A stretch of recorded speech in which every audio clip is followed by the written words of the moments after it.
Greetings, mortals. It is I, Remortis, coming at you with another guide to Warhammer 40k Rogue Trader.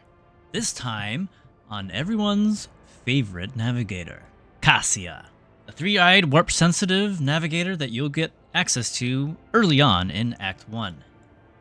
She is a very pivotal role both in the lore of the game, but also the mechanics of your team. She's incredibly powerful, mostly because she's one of the best classes in the game, the Officer, and she's also unique in that her origin is that of a Navigator, which is like a type of Psyker that focuses on seeing the intricacies of the warp and navigating through it. She is the way that you will be able to sail your ship, so to speak, through the different planets and the warp streams and all that. Anyways, there are several ways to build Cassia. My personal favorite is to make her a Grand Strategist and make her a bit of a support character with access to some of her good Navigator spells. Some people like to just make her an insane powerhouse with her Navigator moves, since some of them are pretty nuts. But let's get into the build that I like to use, which is the support Cassia. She still uses her Navigator powers, don't get me wrong, but she also leans into all the powerful stuff from the Officer. Alright, let's get into it. So, when you first get her, she already has a point into Persuasion, and you basically get her level 5 or level 6, depending on what time you go and get her. She already has Inspire Courage when you first get her, I believe, and then beyond that, you can pick as you like. Alright, so we'll just have this guide begin as if it started at level 5. So I'm pretty sure that's when you can start speccing things into her. Anyways, so starting off at level 5, we're going to increase our willpower. A lot of her Navigator abilities and some of her supportive Officer abilities will also use willpower. It's a very good thing to have. And then one of the first talents I like to pick up from her origin, this is from a comment talent. There are some times when I just skip picking class talents or archetype talents, and I just go straight for the Navigator stuff as well. There's a very, very long list to choose from. But for this first one, I like to pick Unnatural Allure. The Navigator will gain 5 points to their fellowship, and then gain an additional fellowship for every Navigator talent and or Navigator power as well. As you can see here, we have 107 fellowship. This is the beginning of Act 5, by the way. And it could be a lot higher if I gave her more items and such, but anyways. So, yeah, we gave her an Unnatural Allure because we're going to be picking up a lot of these Navigator talents. At level 6, I picked up Lasting Impression because it's one of the better talents to pick for an Officer, so that way we can keep our bonuses active and keep using our other abilities to keep further enhancing whoever we use the Voice of Command on. Really good talent. And then we boosted our Fellowship. We'll be maxing Fellowship, Willpower, and Perception on Cassia. Alright, after that, picked up our Officer talent, Move, because like I said, and on this build in particular, I'm using my main characters for the Khorne Berserker, so I have her helping him move into places that he needs to be. Now, there are plenty of really great abilities here to pick from as well. One of my other favorite things to do with Cassia is use her abilities called Notch of Purpose and Point of Curiosity. This forces the enemies to potentially make a forced movement, and there's some more stuff on top of that you can do as well. You can also design her to be a bit of a nuke with Held in My Gaze, into Immolate Soul, and Scourge of the Red Tide. All this stuff will help you do really good damage. A lot of this stuff actually synergizes really well with the Pyromancer Psyker, such as the Immolate Soul, which will give them Soul Burn, which is a different type of burn. So there's regular burns from fire, Warp Burn from the Pyromancy skills, and then Soul Burn from Cassia. And you can spread all that stuff with your Pyromancer, so that's just something to consider. Then Waking Nightmare and Warp Curse Unleashed are just kind of debuffs or ways to enhance damage as well. Also, which pairs well with your Psychers just in addition to that. So, as you see here, Waking Nightmare will just make them have a penalty to their willpower and toughness inside a turn, so that will help them get more vulnerable to your Psyker abilities. And then Warp Curse Unleashed makes enemies more vulnerable to warp damage. So, another thing to consider. So then there's also Mend Reality, which is also really great for Psychers, since it will help restore your Veil Degradation in case it gets too high. Reveal the Light, also fantastic buff for Minnesordum Priests and for Psychers, getting a massive bonus to both toughness and willpower. But like I said, for the purpose of this build, we're just going to do a general build for Cassia. Still utilizing her officer stuff, but we'll be picking up some of her Navigator things later. So I went with move, move, move. Following that, I picked up Strange Vitality. The Navigator will heal based on their willpower bonus at the beginning of each turn, and will gain an additional wound for every Navigator talent taken. And the healing increased by 1 for every creature killed in between the Navigator's turns. Pretty nice. Especially since she's an officer and will be granting extra turns or buffs to your main character or Argenta or Abelard or whoever your main carry is. You'll be getting a lot of extra HP for her. Following that, I picked up Be Vigilant. Since again, this is the run I'm doing with my Khorne Berserker, so I'm having her take the buffs that will give enhancements to our melee characters. So all allies under the effects of her officer abilities will gain bonuses to their weapon skill and deal extra damage on their attacks of opportunity. And there's ways for her to force attacks of opportunity with another ability we're going to pick up next. Following that, I decided to increase our awareness, and with our Finest Hour upgrade at level 9, we picked up the 4th option, which will give us extra AP and movement points whenever our target kills anybody during this ultimate, up to maximum of your fellowship bonus. And as you can see here, we have 10, since we have over 100 fellowship. And that goes higher as the match goes on, since we have a lot of buffs to ourselves and to our allies. And then we increase our persuasion again, as well as our perception. Following that, we'll pick up the other talent that helps buff your range characters called Focus. This will increase your ballistic skill and your perception. That way she can be a little bit versatile and not just catering to one type of character or over the other. Say like if there's some fights where Argenta is better than your melee, which just happens a lot more often than you think. Or perhaps you already knew that. Anyways, moving on, we increase our fellowship once again. And then we pick up the ability at level 12, Break the Ranks. This is a really fantastic ability for melee characters, or Abelard, and he's also melee as well, but what this does will enhance the ally's damage equal to your fellowship bonus divided by 2, and then that extra damage is enhanced for each enemy nearby. So if there's 3 enemies, you'll be getting that damage bonus enhanced by 3 times. It's a really great ability to have if you have melee characters you're focusing on. And following that, we pick up the Navigator talent, Ebb and Flow. On every even turn, the Navigator will gain an additional action point. For every odd turn, you'll gain extra perception. It's pretty sweet. There's a lot of abilities that you have that are enhanced by your perception, and having an extra action point is also nice too. So it's a really good ability to get pretty early. Next, I picked up the Eye of Oblivion talent. This is probably one of her better talents available to her Navigator self. Every enemy the Navigator has in their line of sight has its dodge and hit chance reduced. This is really nice. And that's equal to 2 times your perception bonus. That's also why we want to keep our perception fairly high. Following that, I decided to enhance Lore Imperium, for reasons we'll get into quite a bit later. Following that, we'll enhance our perception once more. And then for our final upgrade on our ultimate, I just went with the Cleanse ability. It's just a really nice one. And then your ally cannot die until the end of your next turn, as in the round, not any extra turns. And that is the Officer for her. Moving on, I decided to go with the Grand Strategist, as one of the main perks the Grand Strategist has is that it always goes first no matter what. Which is also why we didn't pick up Seize the Initiative on our officer levels. But of course, the Grand Strategist can use its abilities to... So we get to designate areas as frontline, backline, and rear. Frontline is literally, as it says, the front line. This is where your melee people are going to be, or where you feel like most of the fighting is going to be taking place. All allies in the front line will gain a bonus to their armor, and all enemies will take extra damage. It's really nice. Always place this wherever you feel like you're going to be doing the most damage, or where you feel like the most fighting is going to be. The backline is mostly for assassins. It'll give you a lot of cover efficiency, and a lot of dodge and dodge reduction, which is what really matters to the assassin. You want to place this typically on the opposite side of the front line, and not from where your rear people are. Hence why it's called the back line. So you got front line, and then the back line's right behind it usually. And then we have the rear line. This is meant for Argenta or your snipers. All allies in the rear area will deal extra range damage and gain over penetration and critical hit chance. Pretty nice.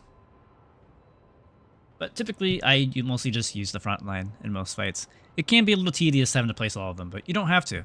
But definitely want the front line to get that extra damage bonus on enemies. Anyways, the other reason I decided to go with the Grand Strategist, because none of the other archetypes that she had available to her, I don't really care about picking up most of these talents, and that way I can just really dive deep into her Navigator stuff. That being said, she can make a really good Master Tactician and a really good Vanguard as well, especially with a lot of her self-healing and wanting to be kind of close to everything so she can see everything in line of sight. That makes her a really good Vanguard. The only downside is that she doesn't have any strength, so you have to really invest into that if you want to use heavy armor on her to get her deflection up. So, because she could probably pass off as a pretty decent tank, and I'll probably showcase a different build with that as her as a Vanguard. But the Master Tactician, she can do quite well, as she can amplify her damage and just nuke something with her sight abilities. So, anyways, as for the purpose of this build, we'll just be focusing on the Grand Strategist, and again, being a bit of a support character that also can use some of her abilities.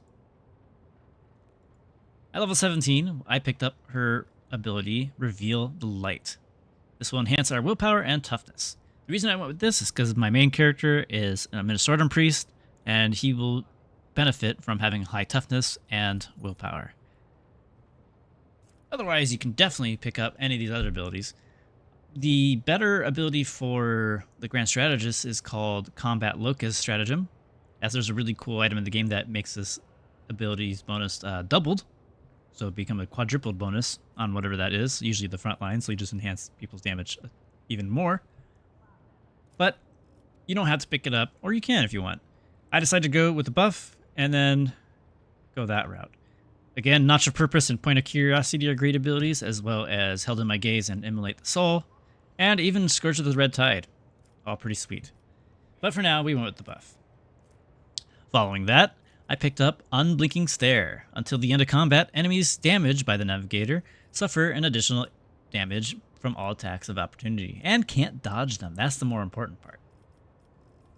So one of her base abilities, Lidless Stare, is a massive cone attack, and you can hit a lot of enemies with it.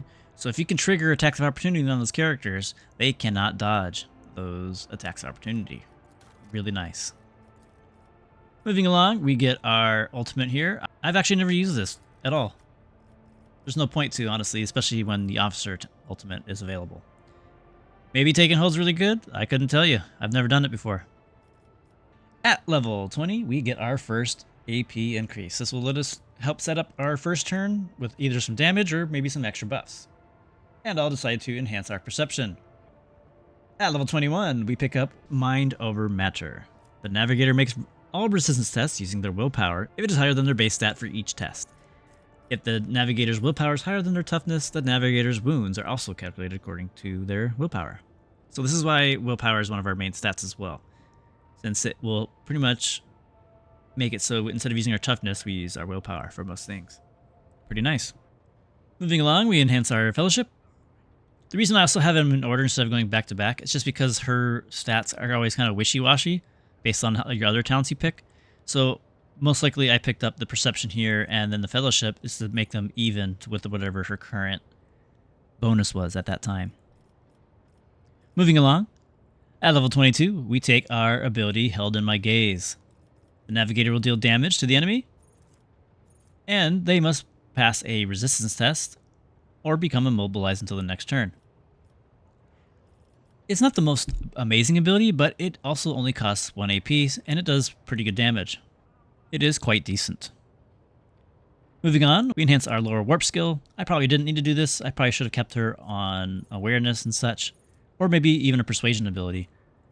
But I went with Lower Warp. Following that, we pick up Stable Routes. When the Navigator uses a Navigator ability, Veil Degradation. Whenever the Navigator uses a Navigator ability, Veil Degradation is reduced by 1. I was utilizing Cassia a lot in this playthrough, so having Veil Degradation is quite nice to keep that balance. So you don't accidentally summon a demon and kill your party. And then beyond that, we pick up Fellowship again. And then, as well as the other talents that enhance our health, It Will Not Die. She probably has the highest health out of all my characters. Yep, she does. So yeah, that just makes her have really high health and helps with keep her a little bit more durable as well. Following that, we pick up Tenacity or Tonicity. Tonicity? Whatever. The Navigator path powers deal additional damage for every 5 characteristics of the Navigator's currently equipped staff. Castigating, Infusing, and Devastating count as characteristics for this talent. So what does that mean? Well, she has these special Psyker stats that are available only to her, and they have different stats associated with them. So see here, we have Infusing, 7. All allies targeted by Navigator powers will gain bonus 7s to all their stats until the end of Navigator's next turn. And the bonus stacks and is prolonged until the Navigator's turn every time it stacks. So that's why I really like using buffs on her, because she just really makes people's stats go sky high. And it also has that extra willpower and perception on it. I'm pretty sure I have another staff around here somewhere. This is probably a lot better. I probably should be using this. I don't know why I'm not, but as you can see here, instead of that 7, we got an Infusing 10. And then it also has this Devastating ability. So this is just all around a much better staff, especially since it uses both the Infusing and Devastating keywords on there. Anyhow, back to the build. So yeah, gives us a lot of extra stats for our damage, or it gives us a lot of extra damage to our Navigator powers. And then we'll increase our Perception as well as our Persuasion. At 27, we get our upgrade to our ultimate.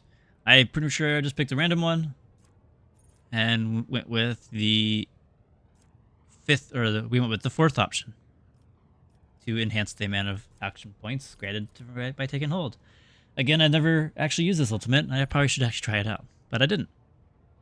At level 28, we pick up the talent Undam the Sea of Souls. While under the effect of the Navigator's power, enemies have their armor reduced by 2 times your willpower bonus. Pretty nice. The reduction is increased by the Devastating parameter of the Navigator staff, but it doesn't stack. So that's just still nice to further enhance your enemy's armor. Pretty nice, pretty nice, pretty nice. And then we'll enhance our willpower and do it again on the next level, as well as increase our persuasion. At level 30, we pick up our next ability. I went with Mend Reality, and again, I'm using Adira in this playthrough a lot, so yeah, we gotta really watch out for all that Veil Degradation. And then also, not only did we get enhanced Veil Degradation and kind of reset it more or less, all allies will gain extra deflection against all warp damage and psychic powers until the Navigator's next turn. This can also help mitigate some of the friendly fire Adira might do to your party sometimes. But yeah, if you're playing with Psychers, such as your main character, or maybe you're really leaning on Adira, you definitely want to pick up Mend Reality. At 31, we pick up the talent Mastery of Time. When a creature in combat gains an extra turn, the Navigator gains a 5 stacking bonus to their willpower until the end of combat. Pretty nice, especially since we have our ability to give extra turns from our officer. But there is another way we can get extra attacks to our allies other than just our officer abilities by one of the Navigator abilities called Show the Path. This ability can only target allies that have at least 1 melee equipped weapon in their weapon sets. The target immediately gains an additional turn, during which they gain the ability to use charge, and only this ability. And the special charge has 0 AP, and it allows the target to dash into a straight line, up to 6 cells, and if they collide with the creature, they attack, just like the regular charge ability. I didn't actually use this ability on my melee playthrough, but I probably should have. Maybe I'll probably pick it up in Act 5 when I begin to continue that act. Also at 31, we pick up the other talent, Blood Augury. Enemies damaged by the Navigator suffer extra damage from warp damage. The bonus damage stacks for each extra hit. So if you have ways to get her attack more often, you can really make stack on this damage and increase her damage as well as your Psyker's damage on targets. Pretty nice. It doesn't say if it ends until the end of combat. I'm assuming it does, but either way, this ability is here. And then I decided to enhance Commerce because I didn't really know what I wanted to do with Cassia in terms of her skill checks, so I just went with Commerce. I probably should have increased Imperial with an item you get later, but really you can go either way. And then I further increased her willpower, as well as getting her intelligence up, because I think it was at an odd number, or I was going to try to do something, because both all my fellowship, willpower, and perceptions were all max, so I didn't know what else to put it in. Maybe I should have put it in strength, who knows. You can really put it wherever. Following that, we pick up the talent, the Coursed Untraveled. Whenever the Navigator uses a Navigator power that hasn't been used as combat, the Navigator will gain +2 perception until the end of combat. This Bryce just gets a little extra few stats from her perception. At 34, we pick up Open to the Warp. Enemies affected by the Navigator's abilities suffer a stacking -10 penalty to the next resistance test from the Navigator's powers. The penalty is lost after such a test is made. So this is really nice if you start using other abilities such as her dot abilities such as Emulate the Soul, or perhaps you're trying to do damage through the force movements, such as abilities from Notch of Purpose or Point of Curiosity.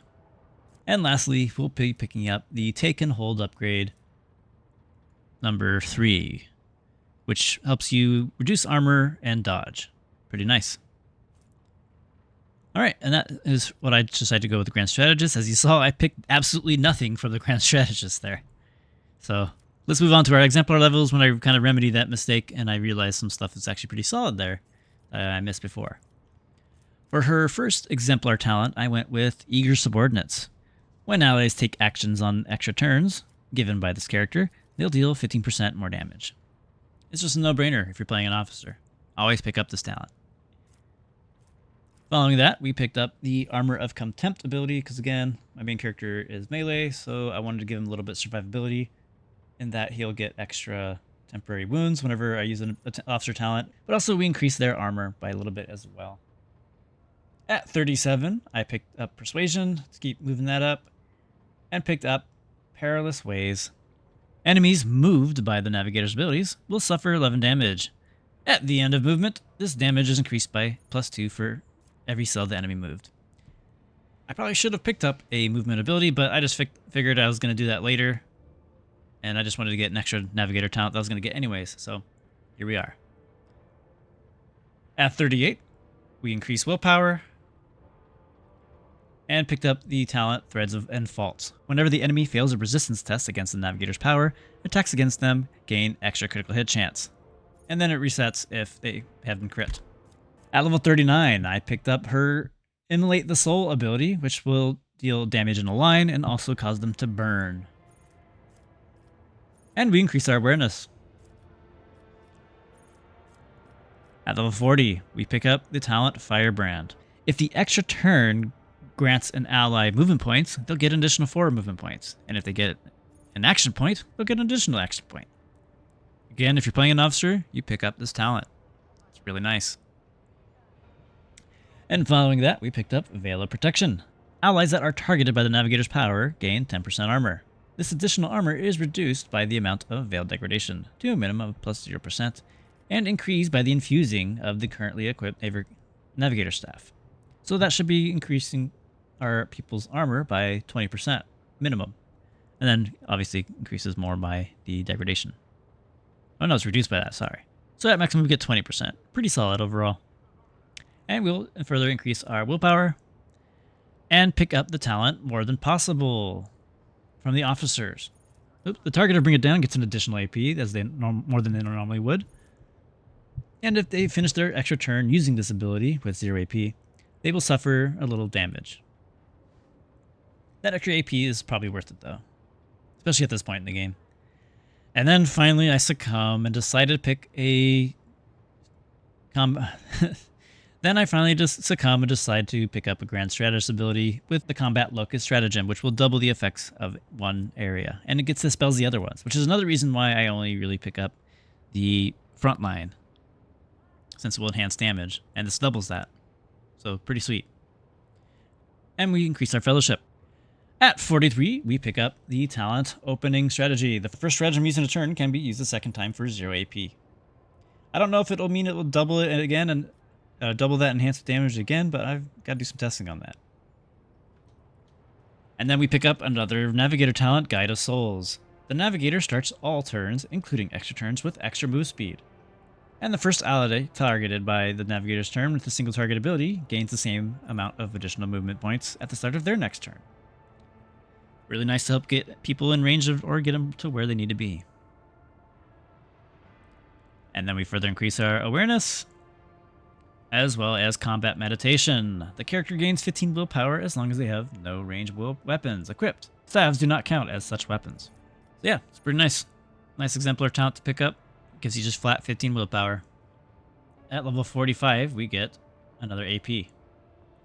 And at 46, I picked up the officer talent, Physical Encouragement. Whenever the ally starts a turn adjacent to the officer, they gain extra movement. So this helps you if you position your carry next to your officer at the start of the combat, and then once you give them those extra turns to move around, they'll be zooming with that extra movement points. And then finally pick up more awareness. So yeah, that's how I just have her built at the moment.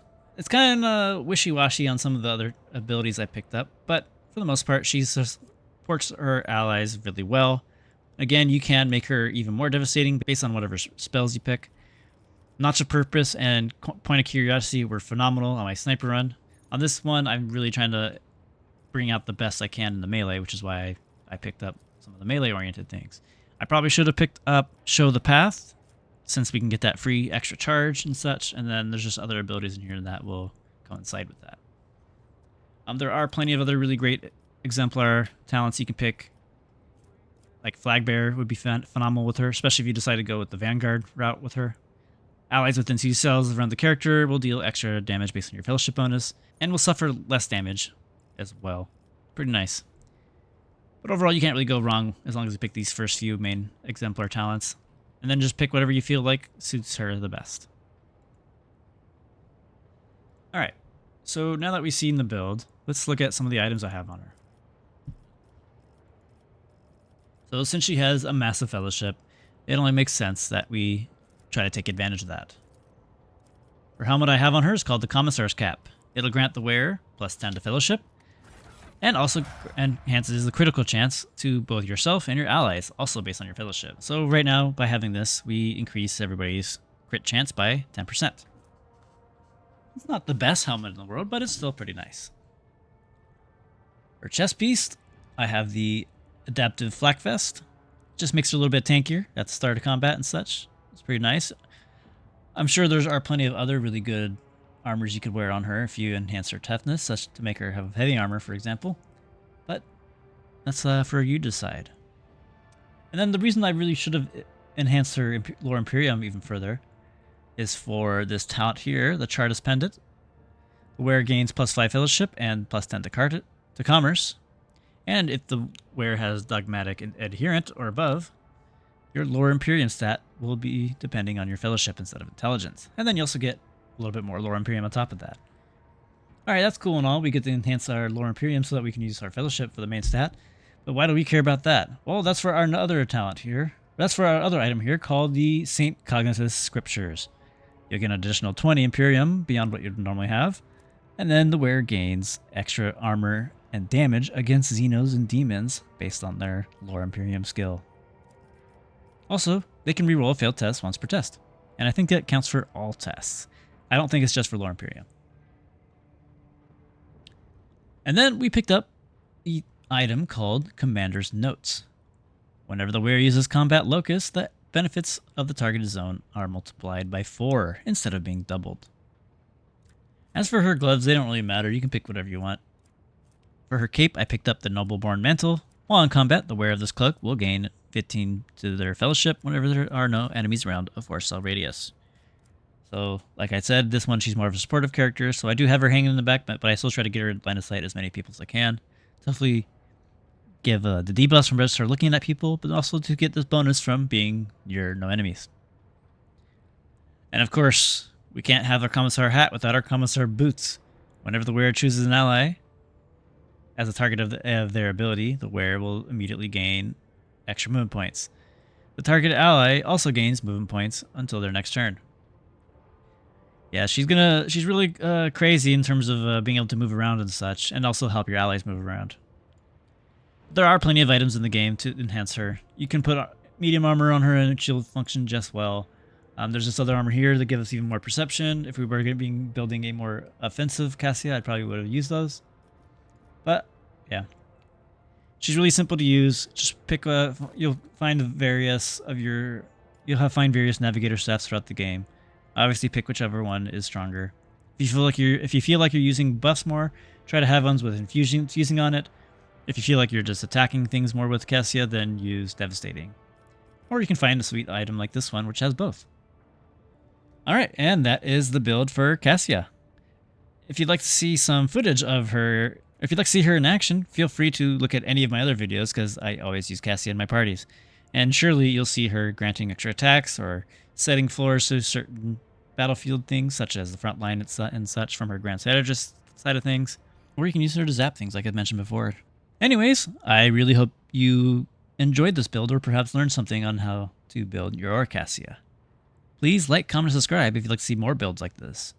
Otherwise, you can also just comment down below and tell me how you prefer to build your Cassia. Did you make her a giant nuking machine, or did you make her a tank? Or were you like me and made her a bit of a buff bot? Either way, thank you so much for watching, and I'll see you guys in the next guide. Farewell for now.